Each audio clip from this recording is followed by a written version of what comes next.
short memoir about me and my asshole friends. There is some strong language. I apologize. It doesn't make us sound good anyway, so I also apologize for that and to myself. Willie's house was a loft that resembled the Lost Boys treehouse in Peter Pan. There were at least 8 boys staying there in blanket and milk crate fortifications. We had a TV and a VCR and not much else. Someone had purposely broken the VCR to where you couldn't eject the tape. Point Break was stuck in permanent rotation. Yeah! What would Keanu do? Quickly became our mantra. We would watch it several times a day and recite lines to each other through the bathroom door. Our other daily activities included riding our bikes to get falafel and throwing rocks at the water tower or spray painting idiotic slogans on it for the helicopters to read. This night would be something special, though. A couple of the roommates worked at the college radio station, and there was a staff party near the campus. We started to drink before the party, and came up with a game to see who could be the biggest asshole. We were going to do our damnedest to create a stir with a group of college students, who we thought to be homophobic. However, much to our own surprise, what happened was closer to molestation than provocation. We devised a game that involved getting the homophobic bros to do something erotic with one of us. There was a point system. If you got a bro to make out with you, 5 points. If you got a bro to fondle you, 10 points. If you got a bro to take his dick out, well, you pretty much win the game. Lawrence almost immediately won the game. We showed up already pretty trashed and started fucking with perfectly nice people. I'm offering drugs I don't have to muscular men's girlfriends and openly flirting with the backwards hat crowd.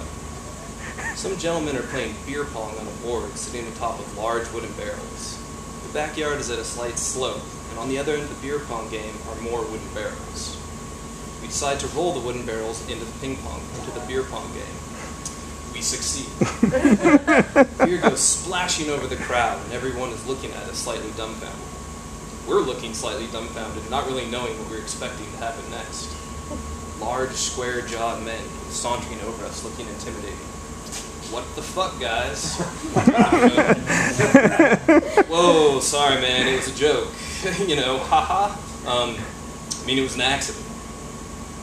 That wasn't no accident. Well, ha! Yes, no, it wasn't. At this point, there's a small crowd gathered around Lawrence, Willie, and me. The bros' chests are puffed, and they're not too happy with our incessant smiling. But our grins only get bigger the angrier they look. Somehow, we're starting to charm the bros into liking our "fuck it, this is a party, let's get stupid" attitude. And they eagerly want to bro down with us. Lawrence, remembering the game, is goading the tallest bro to take his dick out and sword fight with him. We go back and forth a few times, with Lawrence trying to get him to man up.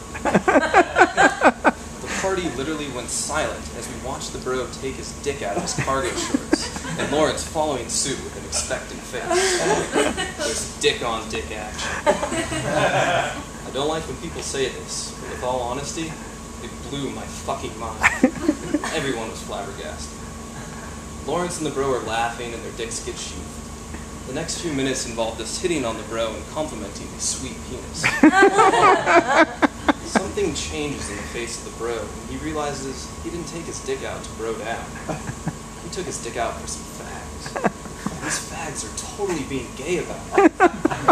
Testosterone and natty ice are swirling furiously through the bro's body. He has no idea how to respond to this. He starts pushing Lawrence, and we all step in. There's a lot of yelling back and forth, but pretty soon we calm him down with profuse apologies and non-confrontational body postures. And then Willie rubs his hand on the bro's face and says, "You really do have a nice cock." A dog pile ensues. Everyone is punching everyone. Lawrence is in a headlock, and I'm doing my best to free him from it, but somebody's trying to pin my arms behind my back. The scuffle gets broken up, and we're back to apologizing and reminding the bros that we're very drunk, and they understand. Haha, you know, we're sorry for being jerks. It's all in good fun. The bro is clearly still upset, but trying to calm down. His friends are standing behind him in case anything else happens. And then Willie says, "Seriously though, you two touching dicks was hot." Another dog pile ensues. Fists and headlocks. gets broken up again. This time, the girlfriends of the bros lead them away from us in a vain attempt to stop the aggression. Except we just follow them over to the beer pong game that got going again under the pretense of apologizing. I'm talking to a guy that's at least 6'4" who was telling me, "I was in the army, man. I fucking kill people. Tell your friend to back off." I laughed and looked for a beer. Lauren shouts, "Your dick totally touched my gay dick."